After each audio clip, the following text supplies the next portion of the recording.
നമസ്കാരം. ഓട്ടപ്രദർശനത്തിലേക്ക് ഏവർക്കും സ്വാഗതം. ട്രൂത്ത് സോഷ്യലിൽ പുതിയ പോസ്റ്റ് വന്നിരിക്കുന്നു. US പ്രസിഡന്റ് ഡൊണാൾഡ് ട്രംപിൻ്റെ.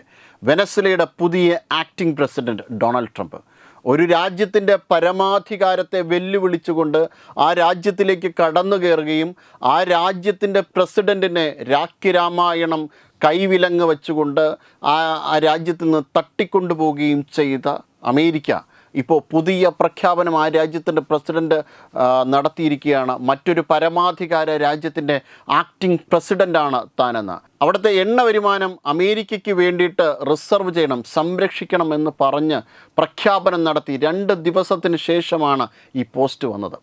വൈറ്റ് ഹൗസ് ഫാക്ട് ഷീറ്റ് അനുസരിച്ച് ഈ ഉത്തരവ് കിട്ടുന്ന ഈ ഉത്തരവനുസരിച്ച് ഫണ്ടുകളിലേക്ക്, അതായത് വെനസ്വേലയുടെ ഫണ്ടുകളിലേക്ക്, വെനസ്വേലയിലേക്ക് കൂടുതൽ അമേരിക്കൻ ഫണ്ട് ചെന്നും അതിനു പകരമായിട്ട് വെനസ്വേല അവരുടെ എണ്ണ പൂർണ്ണമായും തന്നെ, ഏറെക്കുറെ പൂർണ്ണമായും തന്നെ അമേരിക്കയ്ക്ക് നൽകണം. 50 ലക്ഷം ബാരൽ ഏറെ എണ്ണയാണ് ഇപ്പോൾ അമേരിക്കയ്ക്ക് വെനസ്വേല കൈമാറേണ്ടത് എന്നാണ് ട്രംപിൻ്റെ നിർദ്ദേശം. അതായത് ട്രംപ് പറയുന്നതിനനുസരിച്ച് മാത്രം സഞ്ചരിക്കുന്ന ഒരു പാവ ഗവൺമെൻറ്റിനെ വെനസ്വേലയിൽ സൃഷ്ടിച്ചെടുത്തിരിക്കുകയാണ്.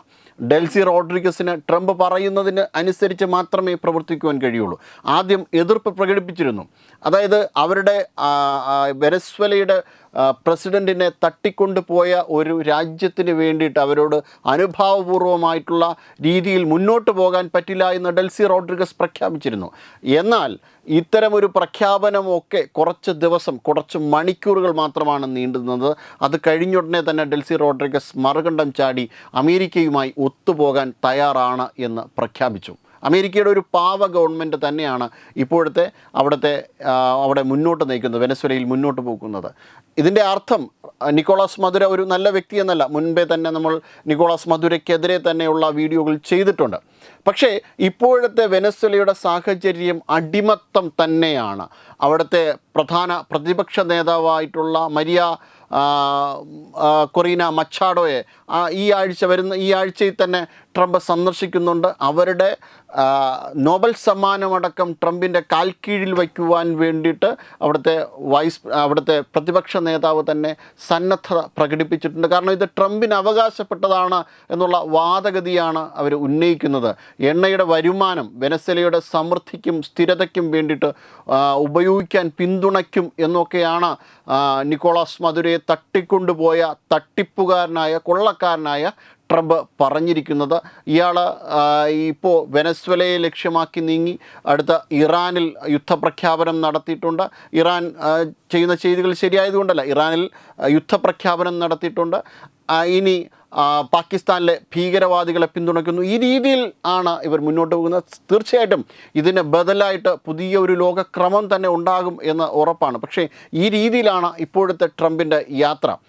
ഇപ്പോൾ ട്രംപ് അവിടെ വെനസ്വേലയിൽ അധികാരം കീഴടക്കിയതിന് ശേഷം എക്സോൺ മൊബൈൽ, മോണോകോഫ്ലിപ്സ് എന്നിവ ഉൾപ്പെടെയുള്ള നിരവധി കമ്പനികൾ വെനസ്വേലയിൽ അവകാശവാദങ്ങൾ ഉന്നയിക്കുന്നുണ്ട്. ഇവർക്കിപ്പോഴും 2000-ന് മുന്നേ അവിടെ ദേശസാത്കരിക്കുന്നതിന് മുന്നേ, അവിടുത്തെ എണ്ണ ദേശസാത്കരിക്കുന്നതിന് മുന്നേ അവിടെ ഡോളറിൻ്റെ കുടിശ്ശികകളുണ്ട്.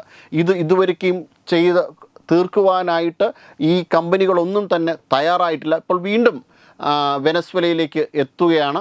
വെനസ്വേലയുടെ ആക്ടിംഗ് പ്രസിഡൻ്റായ ഡെൽസി റോഡ്രിഗസിൻ്റെ ചർച്ചകൾ വളരെ പോസിറ്റീവാണെന്ന് ട്രംപ് ഞായറാഴ്ച തന്നെ പറഞ്ഞിരുന്നു.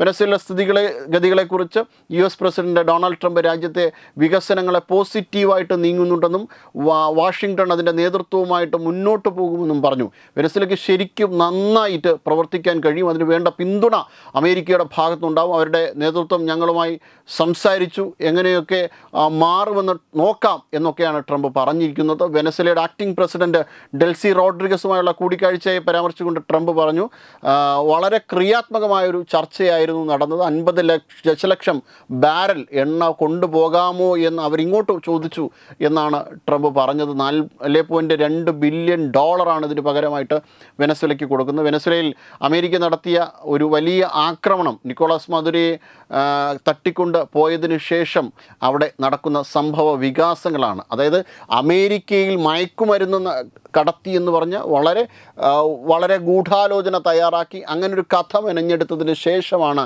ആ രാജ്യത്തിനെതിരെ ഇത്തരത്തിലുള്ളൊരു ആക്രമണം നടത്തുകയും ഈ രീതിയിൽ ആ രാജ്യത്തെ അപമാനിക്കുകയും ചെയ്തുകൊണ്ട് ഒരു ദേശത്തിൻ്റെ പ്രതിനിധി മുന്നോട്ട് പോകുന്നത് എന്നത് ആധുനിക ജനാധിപത്യ സങ്കല്പങ്ങൾക്കൊന്നും നിരക്കുന്ന ഒരു കാര്യമല്ല. തീർച്ചയായിട്ടും ഇതിനൊരു കനത്ത തിരിച്ചടി തന്നെ ലഭ്യമാകേണ്ടതുണ്ട്. പക്ഷേ അവിടെ വെനസ്വേലയിൽ വളരെ കൃത്യമായൊരു ജനാധിപത്യ ഭരണവും ഉണ്ടാകണം. തീർച്ചയായിട്ടും അതിനൊരു സംവിധാനം ഉണ്ടാകുമെന്ന് തന്നെയാണ് പ്രതീക്ഷിക്കപ്പെടുന്നത്. വെബ് ഡെസ്ക് തത്വമൈ ന്യൂസ്.